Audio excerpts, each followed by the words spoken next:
Once upon a time, in a big blue ocean, there lived a happy fish family. Mama fish taught the fish fin and feed us swimming happily. Let's go on an adventure! Yay, on adventure! I can't wait!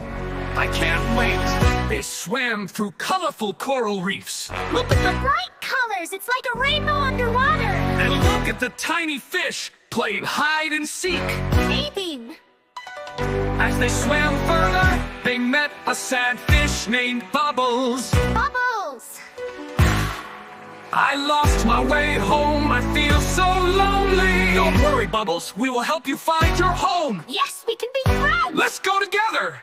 Together they swam through seaweed forests and past friendly turtles. Swim, swim, swim. Let's tell stories too. Thank you for being so nice. Finally, they found a beautiful sea cave.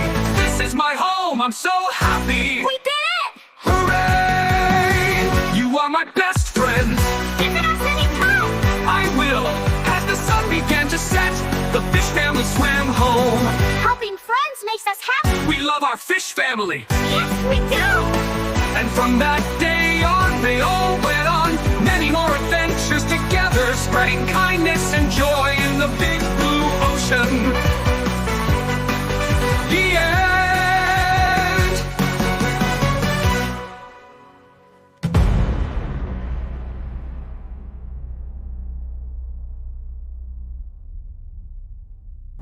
Subscribe to my channel.